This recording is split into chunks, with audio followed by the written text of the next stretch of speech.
Hey everybody, and welcome on back to Minecraft. Today I wanted to talk with you all about something that people consistently ask me about, which is how to build custom trees inside of your Minecraft world. A lot of people seem to struggle with custom trees, and I know I have quite a few of them inside of my world here, looking at the birch and oak tree custom trees that I use all the time here, for example, but I have plenty other ones like the custom mountain biome that was appearing in the background. Those are all completely self-made trees along the entire area up there, so I think I got one or two things that I can say about the topic. Today, however, we're going to be taking a look at how I build every single one of the trees that I've currently been using inside of my survival Minecraft world, and I want to show y'all where I place them inside of my worlds and kind of how I use them and how I think about all of them. So I hope y'all enjoy. Please hit that like button if you are excited, and let's get to it. The first tree we're tackling here today is going to be a spruce tree. This one I really like. How we start with the base is make a little plus sign, bring up the outside parts of that plus sign to different heights, and then the middle one you want to bring up about 6-7 blocks tall, then add fences for about 5-6 blocks moving up, and top it off with 3 to 4 blocks of spruce leaves. There are no strict measurements or anything like that with any of the trees I build. And I really want to get that across to all of you here is that if you want to make natural looking trees, don't make carbon copies of any of them. Then moving forwards with the tree, this is kind of how we make the base. I would say the big part about that is try to make sure that you don't have any of these lines connected too closely. Like you don't have anything that's 3 wide. A good way to make the base look a lot more natural is to have your fences on different rows. Like down there, I know it's a little late at this point, but you can see them that there's 2 that were a block lower and 2 that were a block higher. And in that, then we kind of just loosely connect off of those 4 points that we created up to the top of. The only thing you want to worry about here is try to make having these extended bits on the sides here not being the same level as when you move it inwards a block as the one next to it. And then it's just filling in the gaps, which is pretty easy. You just kind of fill it all in and you're good to go.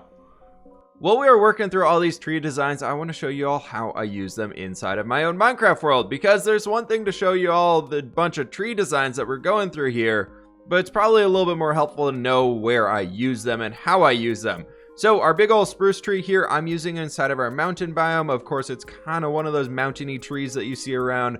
I personally live in the Pacific Northwest, on the west coast of the United States, and we have a bunch of evergreen trees and those things all over the place up here. So I love to use these big old spruce trees that we were just talking about inside of these types of biomes. You'll see a lot of the trees that we are mentioning here are used here as well, but you can see adding different types of trees together can give a heck of a lot of life to all this stuff. Next tree we're looking at is going to be a weathered spruce tree of sorts. This is a recent one that I've come up with. I'm still trying to polish it a bit further here, but what we want to do is start with a little triangle shape at the base, making a slight difference in the height there of having some roots and a thicker base. Then you bring it up, move it over 1 block using some fences to create our branches out here. Then the big part at the top of this one is we want to top it at the highest point with the fence, because we want to make it look like the bark, the branches of the tree are actually really showing through at this point. Then on the fences that we place around the outside, just cover those all on all sides, on the top sides and the top, with leaves. And then after that, you have a pretty good tree and some ways to mix it up so it's not so flat. It just brings some areas down where it extends down a little bit further, so you have a bit more variation to it and the tree canopy looks more accurate.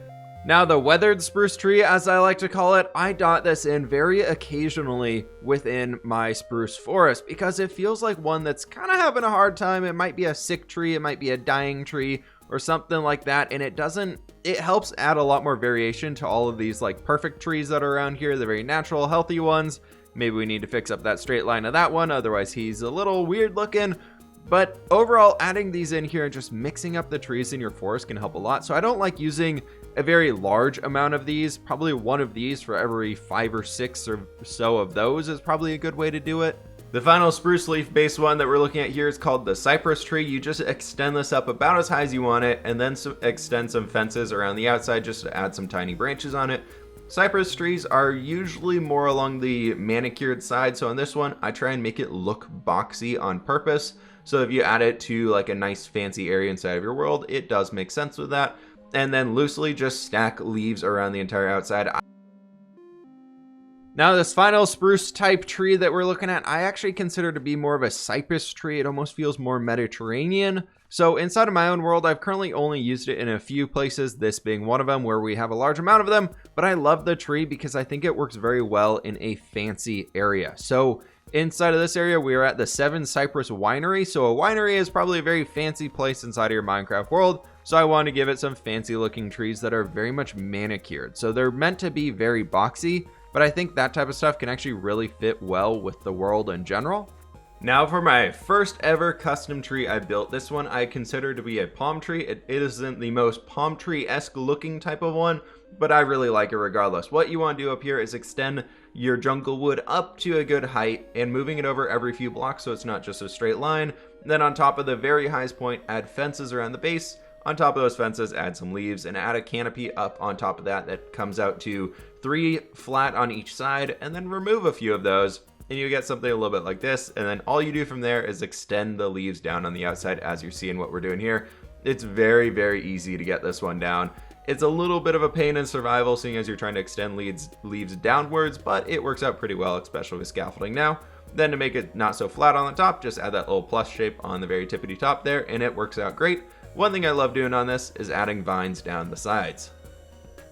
Moving away from the cold taiga biome, I want to show you all how I use the palm tree. Obviously, we're here inside of an oasis, so palm trees make a lot of sense. I know this probably isn't the perfect representation of a palm tree in Minecraft, but it's the one that I like to use.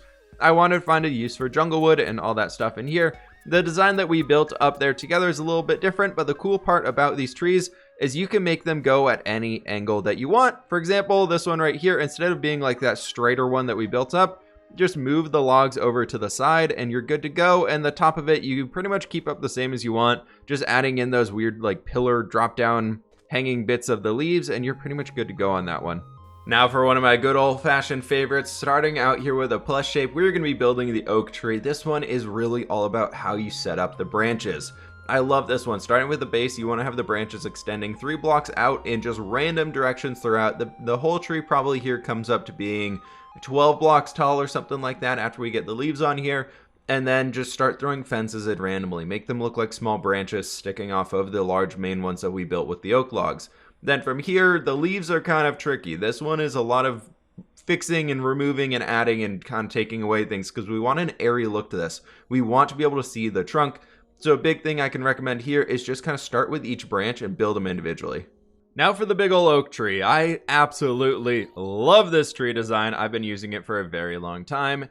And you can really interchange this one a lot. You can change up the way the base works and it totally works really, really fine. The big thing to do is have that central pillar and then many, many branches off to the side. Here I'm using it inside of our city because I wanted it to feel like it was covering this entire area. It was offering a lot of shade for this market area, this little gathering square in here. And I think it does a great job of that. There's a few other ways that you can use it inside of your forests and everything like that, just replacing your oak trees. Like instead of having those big oak trees over there where they look pretty nice, they're the basic default Minecraft ones, you just get the large ones out of it, but we can also use these guys over here like this. And I absolutely love it. I think these work really well inside of a forest together. They bring so much life. You can see the trunk of the tree, which is huge for me. I absolutely love trees that do that, where you can see more than just a ball of leaves like the original Minecraft ones. I like the airy look that we were able to get with these oak trees. After looking at the oak tree, it's time to move over to the birch tree, which is a very similar setup as far as the tree structure itself. This one is just a bit taller and skinnier that I try and go for here just to have that variety in the shape as well. This one I absolutely love because unlike the oak tree where we're using jungle leaves and oak leaves, in this one we're using birch leaves and acacia leaves. The acacia leaves are in here to add that kind of flare and pop of color, to add just more variety in here, and it actually helps to tone down the craziness of the birch log itself as you kind of see us working through here. But the leaf structure is majorly the same as what we were working with the oak tree. So if you're trying to build this one up here, try and work from the individual branches, build those all out, and then just add leaves to fill in the areas that connect them if you need to, but it's okay to have airy spaces in these. Now that you've seen how to build up the birch tree, let's take a look at these as well. I use them a lot interchangeably within the oak trees throughout my world, and I just find them so colorful. Adding in the acacia leaves in here just brings out that such a luscious, like vibrant color to it that gives it so much more character than you get with just kind of the birch leaves everywhere. I find that that really helps it out and helps actually make the birch wood itself, that lovely, lovely block that it is, feel a little bit better when you have a lot more variation in the trees itself, because you can see this one right here, it's mostly just birch on this side. Like I think if we stand here, it's mostly just birch for what we can see. And it feels very much like a birch tree. But this one over here with all the acacia leaves mixed into it helps a heck of a lot, which is make it feel more unique and actually looks pretty good in general. Now for the most simple tree you'll ever see, just stack a bunch of oak fences up here going about 7 to 9 blocks tall, and then on top of that add 2 birch leaves, not the oak leaves that we have on there now. And on top of all these fences that we stick out of them, just add a little arrow shape around them and it'll work out really, really great. And you can kind of just even it out as you go around. Super simple. Now for the aspen tree. I absolutely love this tree. I use it so often inside the world. I think it's a great tiny tree design that's very easily tileable. You can share it in a lot of different places. It's easy to add a lot of variety to it. Since the tree is so simple to build, you add a fence line for however tall you want the trunk to be, and then wherever you add those little guys sticking out on the side, you just add that tiny little arrow on the side of it, and it looks great. Like you can see here, we're using the side of the city itself as a kind of a formal tree leading up into our bank build, and then giving the trees a natural area to exist up here inside of the mountains. They work great as a filler tree that adds a lot of variety into the spruce trees that we're using here. Using the birch leaves themselves, it adds a lot of color variety. Like you can see looking throughout here, you can see that full forested effect up there along the hillside. And the spruce trees are all much, much taller, so they stand out a lot more. But if we had those everywhere, it would be pretty boring in the end. So adding in these smaller aspen trees that aren't too crazy large or anything like that helps add that variety that we want in the forest, and it helps just bring a lot more life into here and just makes it more appeasing to the eye. It's a lot nicer to look at when it's not just a giant blur of spruce leaves. Coming back over into the spruce variety, we are going to be building a fallen tree. These ones are something that you can add into your forest to add a lot of life. These are actually a lot easier to build than you really might think. At the base of it, use a bunch of your spruce fences or dark oak fences, whatever you want to use down there, and just make it look like you have some crazy roots sticking up out of the ground. Use some fences, kind of adding branches around here, and if you want to make it look like it recently had fallen down, like what we have here, add in some leaves around the base so it looks like the leaves haven't fully fallen off the tree and it looks like it just now fell down. You can also add in some dead coral and podzol and stuff in here too. Now the last one I showed you all was the fallen tree, and I love that one. I know it's not a perfect tree or anything like that, but it was something that I wanted to note because a lot of people are like, how can I make my forest more interesting? Well, topple one of your trees over to the side. Like this one right here, we uprooted it. It has all of this dirt thrown up out of the ground there, a bunch of podzol on the ground for where the branches are falling off, and then underwater it actually comes down here into the lake itself, which is very cool. It's a great way to add just a lot more like life into your area because it shows that things are moving. Things aren't just static and fake. Having a fallen tree really shows there's a lot more life in here. Coming down this way, we have this one bridgeway right here, but on the other side of it, we do have another fallen tree that really helps out this whole area here, and it was actually our original bridge before we built that one. So this thing right here was another fallen tree that was serving as a bridge for us to get across this little chasm. So maybe you're building in a ravine, or maybe it's like a super skinny ravine and you're just like, well, I don't want to build a bridge over it. That would look kind of stupid.